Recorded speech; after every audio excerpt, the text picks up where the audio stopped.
우리가 계속해서 읽고 있는 로마서 15장의 말씀은 사도 바울의 자기 고백과 또 로마 교회 성도들을 향한 자신의 어떤 앞으로의 계획, 이런 것들을 담아내고 있습니다. 우리가 차근차근 살펴보면서 우리가 한번 교훈으로 얻을 것들을 묵상해보고 또 우리 삶에 한번 어떻게 적용할지를 함께 고민하는 시간 가졌으면 좋겠습니다. 먼저 14절부터 21절까지의 말씀을 보면 바울이 자기 자신의 소명을 어떻게 이해하고 있는지, 그리고 그 소명과 사역을 어떤 마음으로 감당하고 있는지를 고백하고 있습니다. 16절을 보시면 바울은 자기 자신을 어떻게 이해하고 있는가? 하나님께서 자신을 이방인을 위하여 그리스도의 예수의 일꾼이 되어 하나님의 복음의 제사장 직분을 맡게 하셨다고 고백하고 있습니다. 우리가 익히 알고 있듯이 사도 바울은 유대인이 아니라 하나님을 모르는 이방인들을 전도하기 위해 세워진 이방인의 사도이지요. 우리가 이 이방인의 사도라는 이름을 가볍게 지나치는 경우가 있는데요. 사실 바울의 인생을 돌이켜 보면 이 이방인의 사도라는 것이 그 바울 자신에게는 꽤나 깊은 의미가 있는 이름이라는 걸 알 수 있습니다. 본래 바울은 어떤 사람이었습니까? 스스로 자기 자신을 볼 때 유대인 중에 유대인임을 자부하는 사람이었습니다. 물론 그가 로마 시민권자이긴 했지만 그의 자부심의 원천은 내가 유대인이다라는 데 있었지요.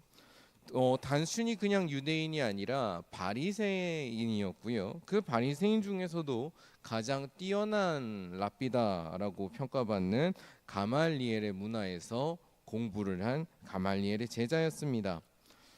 그렇다 보니까 이 바울은 이 유대인들에게 꽤나 이렇게 촉망받던 젊은 지식인이자 리더였고요. 또 그런 리더로서의 책임감을 가지고 하나님 앞에 충성하는 일에 헌신했는데, 그 헌신하는 일로 했던 것이 예수님을 믿는 사람들을 박해하는 것이었습니다. 그래서 그 일에 가장 앞장설 만큼 뼛속까지 유대교인이고 그 유대인들을 이끄는 것이 자신의 기쁨이고, 그렇게 유대교에 입각해서 하나님께 충성한다고 생각해왔던 것이 그의 삶이었어요. 그러니까 그의 삶은 모두 다 유대인을 위한 삶, 유대인을 이끄는 삶, 유대인을 섬기는 삶이었다고 봐도 무방할 것 같습니다. 그런데 그랬던 바울이 이제 그리스도인들을 붙잡으러 다메섹으로 가던 도중에 어떤 일을 경험하게 됩니까? 예수님의 빛과 음성을 만나게 되고, 그 빛과 음성을 만나는 순간 지금까지 내가 하나님을 위해서 충성했다고 자부해왔던 그 모든 행동과 생각과 삶이 알고 보니 하나님을 가장 박해하는 일이라는 것을 깨닫게 되었지요. 그렇게 자기의 삶을 철저하게 부정을 당한 바울, 그렇게 부정당한 충격으로 인해서 눈이 멀어버리고 식음을 전폐하기까지 합니다. 그랬다가 그렇게 자기 것을 다 내려놓게 되고 충격에 빠져 있다가 새롭게 얻게 되는 소명이 있는데, 그것이 바로 이방인의 사도라는 소명이었습니다.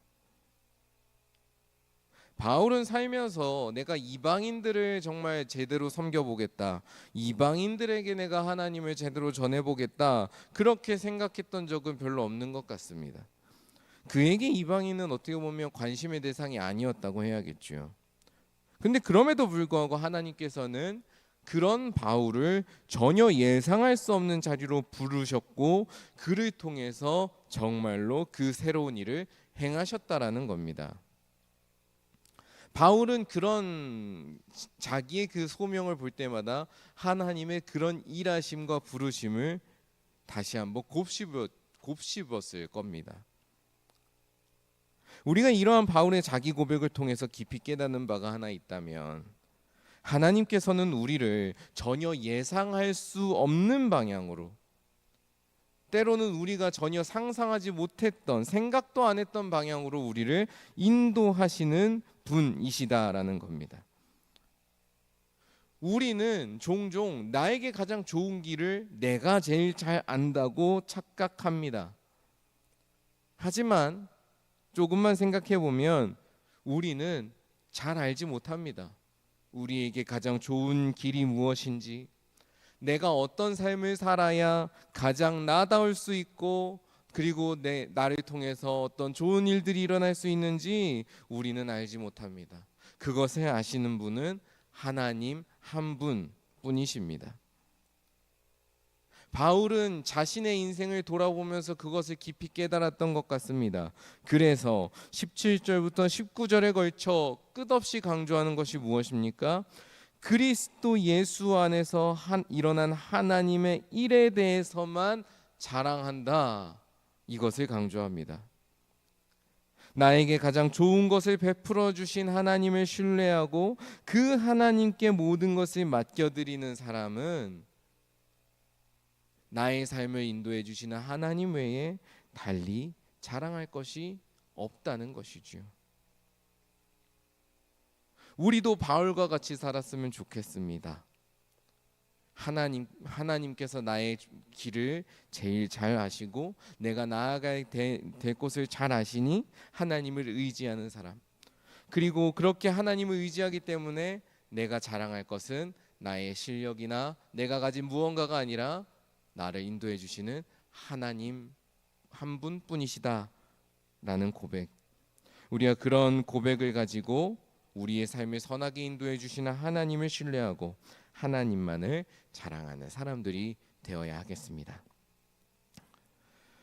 그 다음에 이어지는 22절부터 33절의 말씀을 보면 바울이 앞으로 갖고 있는 사역 계획, 지금 하고 있는 사역들의 소식에 대해서 전하고 있습니다. 오늘 말씀에서 바울이 궁극적으로 지금 계획하고 있는 것은 무엇이냐면 서신으로만 주고받던 로마 교회 성도들을 직접 만나서 하나님의 사랑을 나누고 교제하는 것이고요. 그리고 그렇게 교제한 다음에 서바나로 가서 복음을 계속해서 전하는 것입니다. 말씀을 보면 바울은 계속해서 로마 교회 성도들을 만나고 싶어 했던 것 같습니다. 하지만 이런저런 일들로 인해서 계속해서 그 만남이 성사되지 못했고, 또 지금은 예루살렘 교회를 돕는 일을 섬기느라 만남이 성사되지 못했다, 연기되었다라고 이야기를 하지요. 이 사역의 과정들, 보고들을 보는 가운데 우리가 몇 가지 새겨야 될 말씀이 있는 것 같습니다. 먼저 27절의 말씀을 한번 보겠습니다. 저희가 기뻐서 하였거니와 또한 저희는 그들에게 빚진 자니 만일 이방인들이 그들의 영적인 것을 나눠 가졌으면 육적인 것으로 그들을 섬기는 것이 마땅하니라. 아멘. 바울이 지금 사역하는 가운데에 되게 큰 화두가 있습니다. 그것은 뭐냐면 예루살렘의 성도들이 경제적으로 너무 곤핍해졌다라는 겁니다. 어려움에 빠졌다는 거죠. 바울이 열심히 교회를 개척하고 성도들을 돌보는 가운데 그러한 소식을 듣게 되었고요. 그 소식을 듣자마자 바울은 우리가 예루살렘 교회를 도와야 한다라고 외치면서 이 교회를 위해 우리 유럽에 있는 모든 교회들이 우리 예루살렘 교회를 위해 연보를 모읍시다라고 요청을 합니다. 여기서 중요한 것은 사도 바울이 이렇게 연보를 요청하고 예루살렘 교회를 지원하는데 이 연보가 잘 사는 이방인들의 교회가 불쌍한 예루살렘 교회를 동정해서 베푸는 어떤 도움이 아니라는 것입니다. 사도 바울은 절대 이것이 불쌍하니까, 어려우니까 우리가 도와주자, 어떤 그런 관점에서 이 문제를 접근하고 있지 않습니다. 바울은 이방인들의 교회가 동정심으로 그들을 돕는 것이 아니라 그들이 교회라면, 이방인들의 교회가 정말 교회라면 당연히 예루살렘 교회를 도와야 한다라고 생각했습니다. 그 마음이 지금 27절에 담겨 있는 것이죠. 왜 바울은 이렇게 생각하는 것일까요?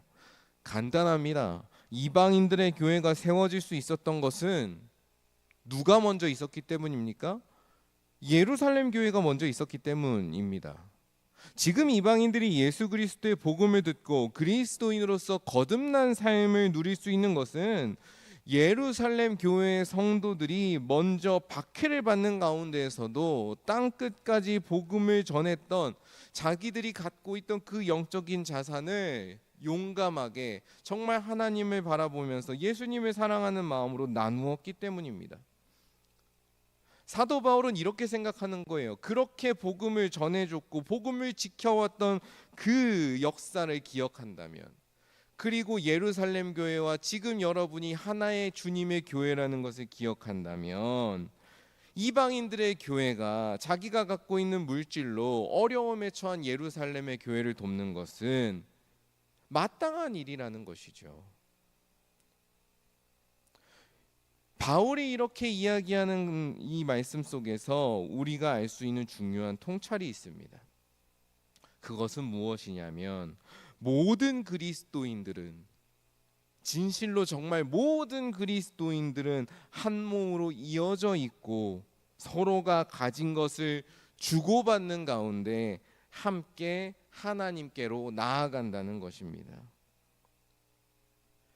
바울은 고린도후서 8장에서도 이걸 동일하게 이야기를 하는데요, 여기서는 좀 더 강력하게 강조합니다. 뭐라고 강조하냐면, 지금 넉넉한 것으로 이웃 그리스도인들을 돕는다면 어느 날 우리가 곤핍함에 처했을 때, 곤고해졌을 때 그들이 우리를 돕지 않겠느냐라고까지 말합니다. 다시 말하면 쓸모없는 성도라던가 쓸모없는 교회라던가 이런 것들은 이 세상에 존재하지 않습니다. 지금은 우리가 봤을 때 너무 어려워 보여요. 별로 영향력을 못 줄 것 같아요. 어떤 일에 기여하지 못할 것 같아요.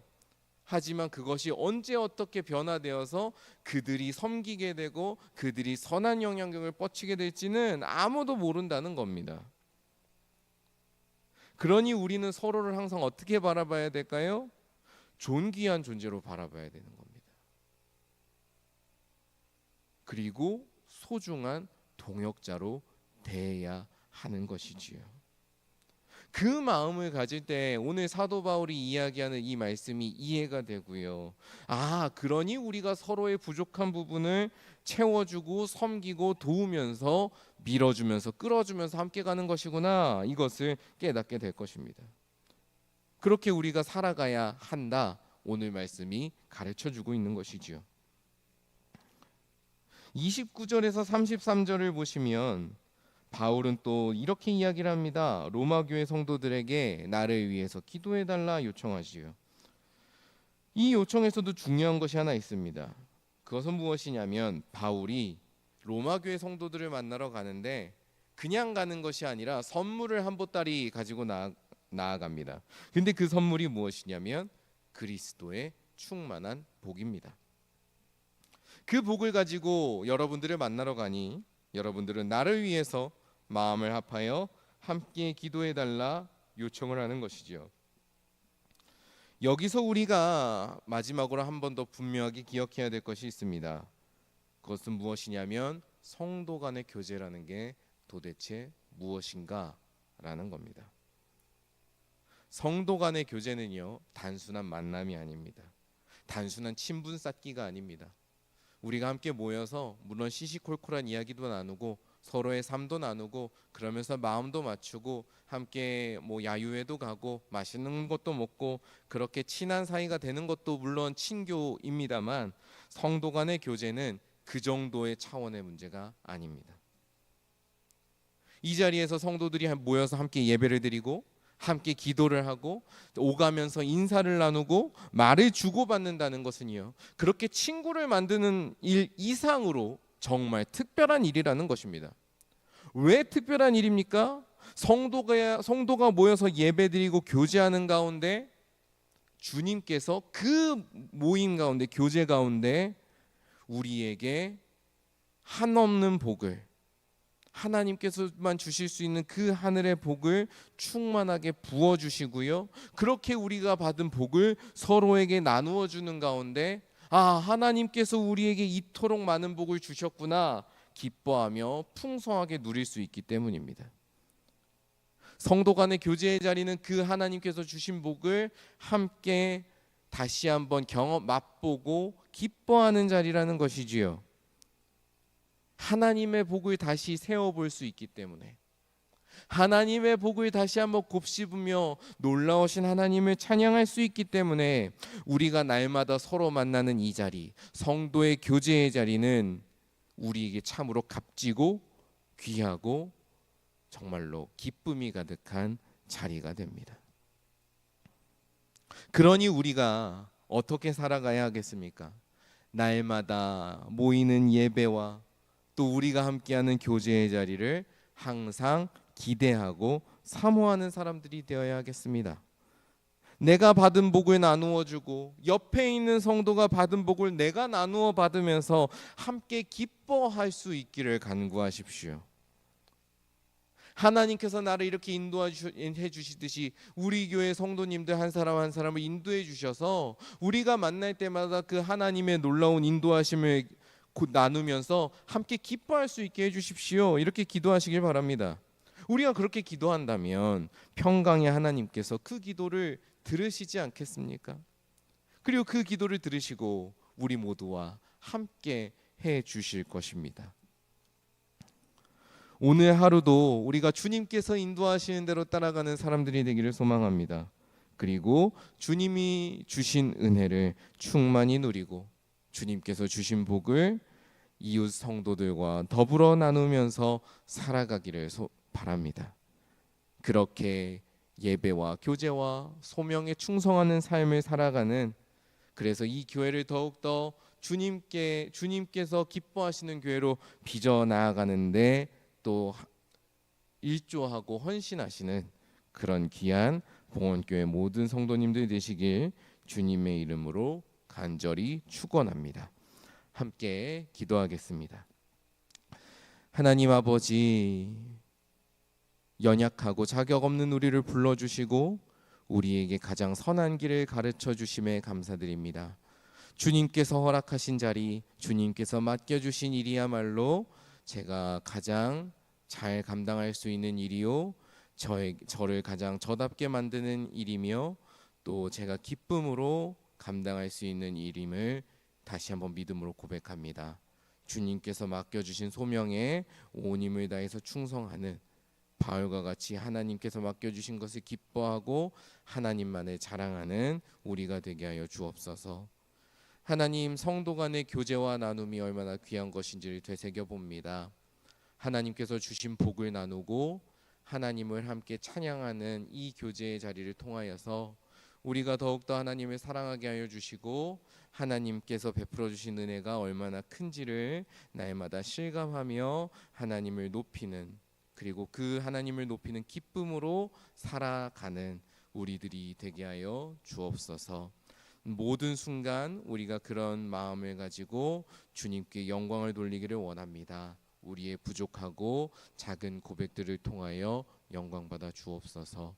모든 말씀 예수님의 이름으로 기도드립니다. 아멘.